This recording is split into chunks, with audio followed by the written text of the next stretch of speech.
Welcome back to the Advanced Relationship Podcast. Just Bryce today.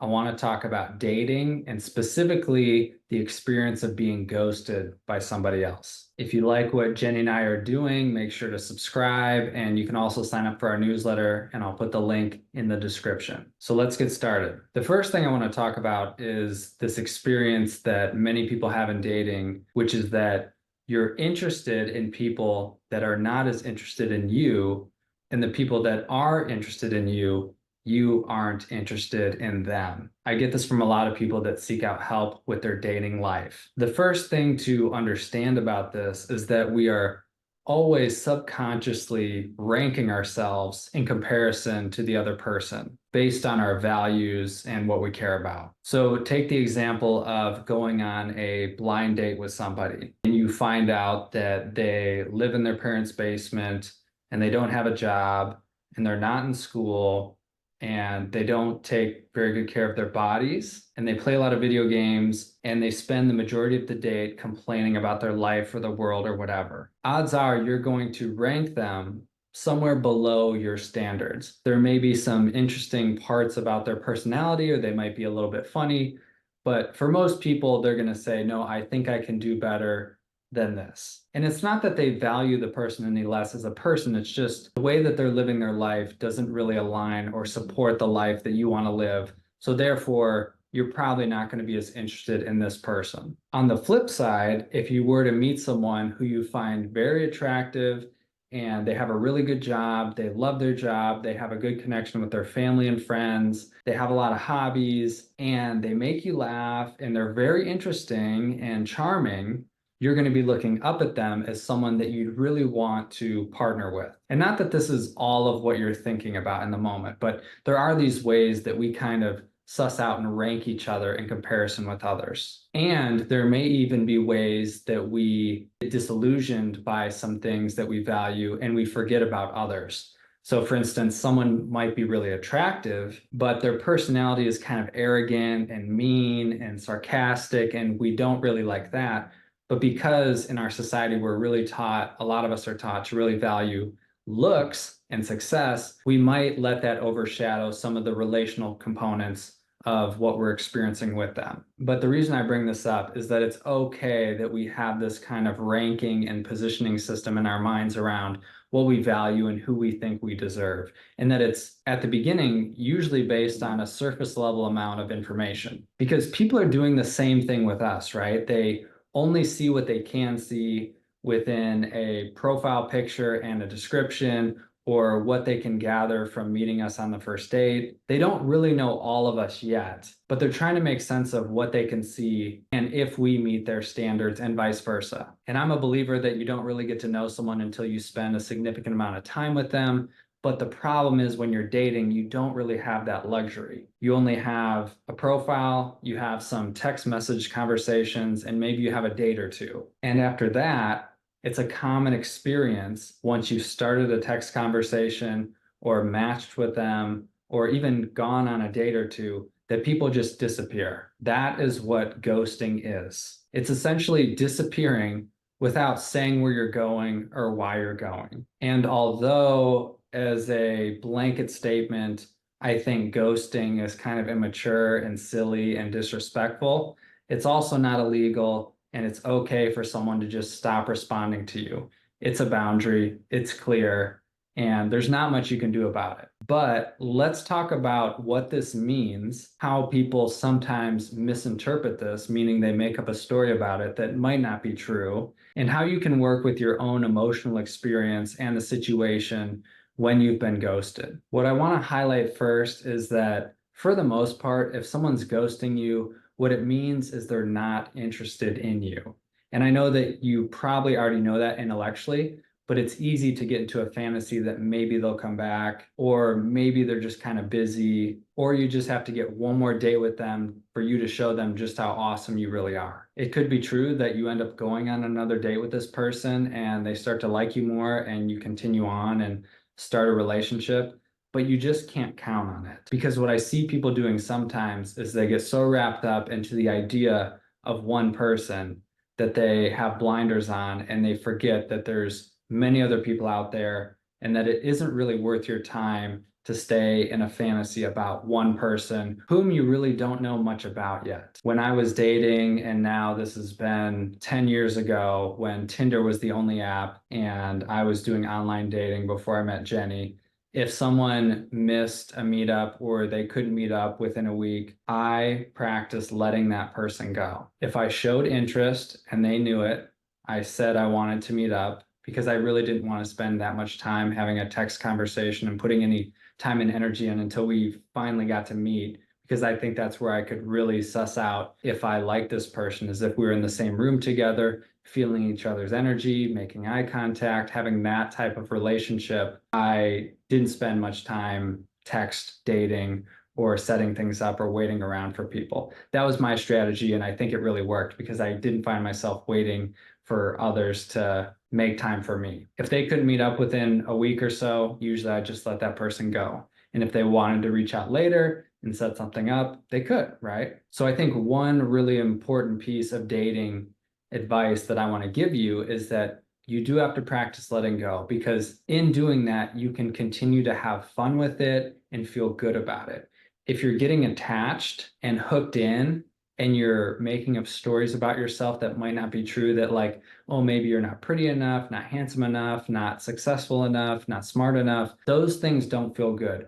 We do not know if those things are true. Often when someone goes, we don't get the feedback. It's a reality that it's really hard for us still to be honest in this space where we don't really have much invested in the relationship. So there's not a return on the investment of giving the feedback. I mean, some people do it, which is really awesome, but most people don't. They just disappear and you don't really know why. So it doesn't help to make up stories about why you think they didn't respond to you.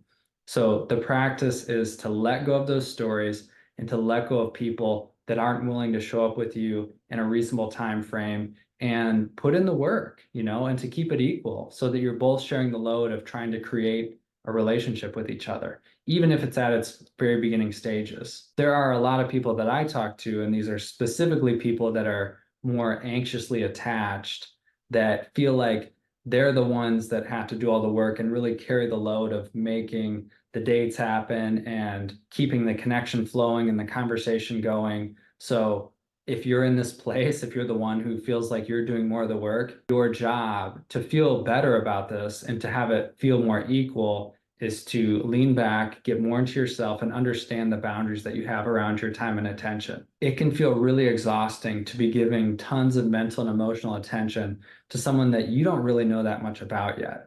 And it's common to do when we get really excited about someone, but it's important to notice when that's happening and come back to yourself and see the stories for what they are and just work with the reality that you have in front of you.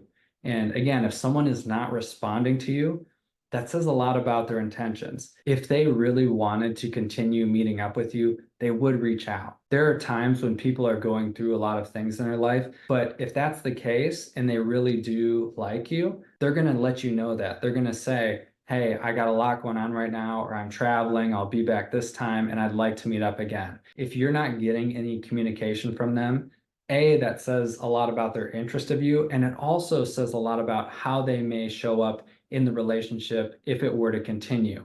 And it's not a good sign if they're not showing up and communicating and sharing the load of making the meetups happen, because that's how you build relationship. In my opinion, if you want to build a long-term relationship with someone, you at least need to be meeting up with them once a week, or if it's long distance, which can be really hard, talking to them at least a few times a week. Otherwise, it's just hard to get in the flow of each other's life and to see if it's really a good fit. When Jenny and I were first dating, we would probably hang out 3 or 4 days a week. Granted, our schedules allowed for that, and we didn't have children, and we didn't have any crises happening in our life, but I'm just planting that flag because I've seen some people that stay in long distance relationships, or they're in these kind of pseudo relationships where they only see each other once or twice a month when one person's busy or they're both busy. And then they wonder why things aren't progressing faster, or they learn something about the person that seems totally different than what they thought the person was. And it's just like,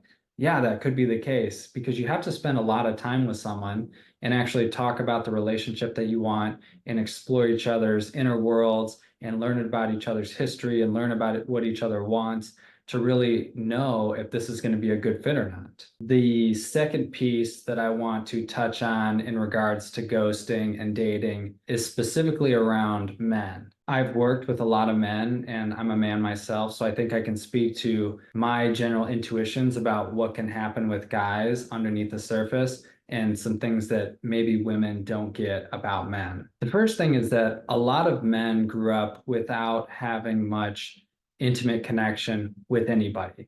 That's just their norm. Men are okay with having flings or kind of pseudo what are we relationships, in large part, I think, because they've never had anything more than that. So for a lot of guys, it can feel really good. Like, hey, we get together, maybe we're physical sometimes, we get to do fun stuff together, watch some movies, and that's that. Like, what more do you want?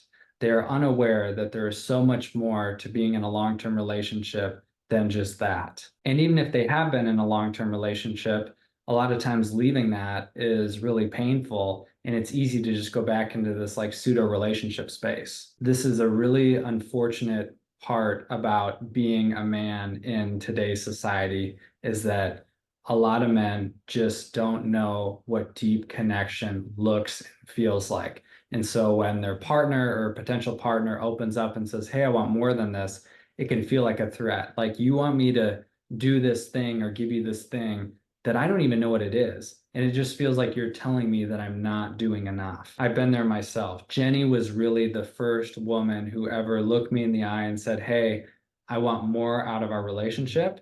And it wasn't that I wasn't showing up pretty good already, but she wanted to go get relationship counseling. And she wanted us both to watch relationship videos together. And she wanted to listen to relationship podcasts. And I was kind of like, I was on board for it, but I was also kind of confused as to why she would want that.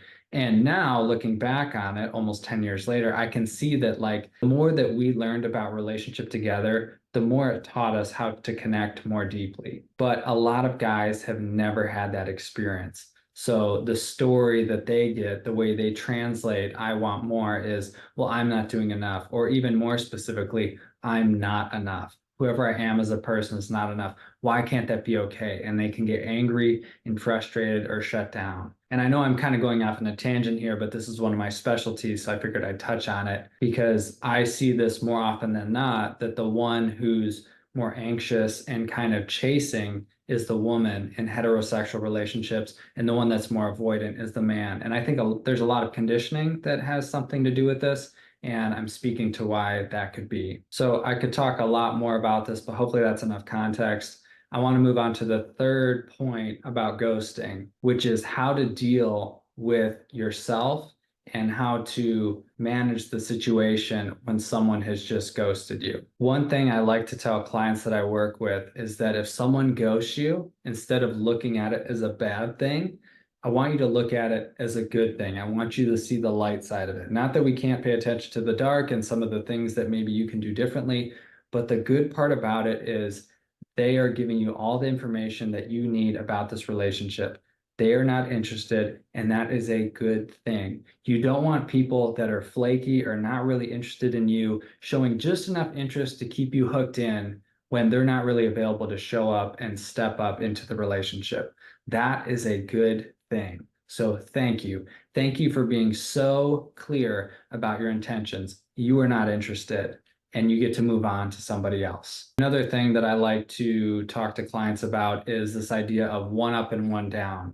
So there are probably one of two places, if you're feeling kind of anxious or frustrated, there are one of two places that you're going to end up once you've been ghosted. The one up position is like, F that person, you're angry, you're judging them, and you're really hooked into why they are so shitty or immature or whatever. That is not a very healthy place to be, right? Like, even just feeling into this right now, like I feel the arrogance and the entitlement, like that's the energy that's coming up with this.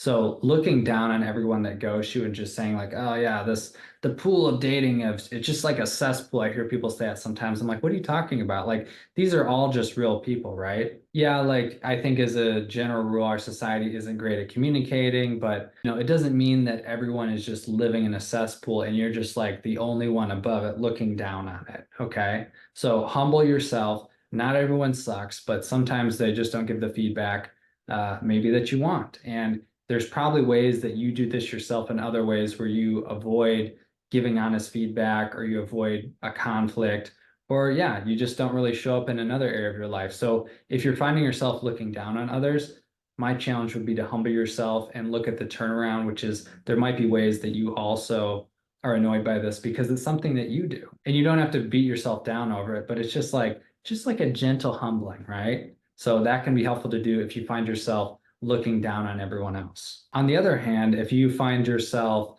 feeling really small or collapsing into shame, like no one likes me, I'm not worthy of love, then the work is to really lift yourself up and really bolster yourself because you deserve love. You deserve a partner that's going to show up for you. And all the stories that you might have circulating in your head that you're not good enough or the reason that they don't like you is because you're not pretty enough, smart enough, successful enough, rich enough, whatever it is, all that is not true. Okay. If someone doesn't like you for one of those reasons, that has nothing to do with your personal worth.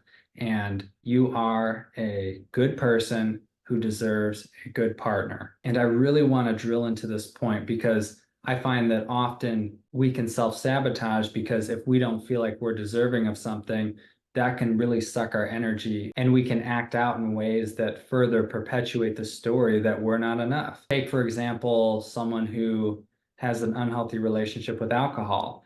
Maybe you've known that alcohol is an issue for you or recreational drugs and you use it to cope. And when someone doesn't like you or doesn't respond to you or ghosts you, you go out to the bar and just get hammered. And it's like you are literally doing the thing that's going to drive people away from wanting to be in a relationship with you. At least most people that want a healthy relationship, right? Like most people don't want to date someone who copes with their problems by getting hammered, right? So to work with some of those maladaptive strategies, my advice to you would be to get support and change the frameworks from which you look at relationship and look at yourself. And this will really help. It'll help you be a healthier person, a better person, and treat yourself the way that you want others to treat you. Because ultimately, I think we're always drawing in people that are going to treat us the way that we treat ourselves. And this is a point that gets missed very often. Like when someone isn't treating you well and you stay in relationship with them or you stay kind of hooked to them, even if you're not in relationship, it's a subtle cue that you are okay with the way that they're treating you because that is how you treat yourself. There might be ways that you actually ghost yourself and don't take care of yourself and don't listen to your inner voice sometimes. And so being in a relationship is really just a mirror. It's a reflection of the world back onto us and how we treat ourselves. And if someone shows up in a way that we're really not okay with because we don't treat ourselves that way, it's going to be easier to walk away from that because it just does not meet our standard of what we need as far as how we treat ourselves and what we need out of a relationship. So that's all I have to say about dating and specifically the experience of ghosting. I hope this was helpful and tune in next week because we will have another video for you, probably Jenny and I. And if you like what we're doing, join the newsletter, get updates on all our courses and offerings and all this great conversation that we're having with all of you. Take care.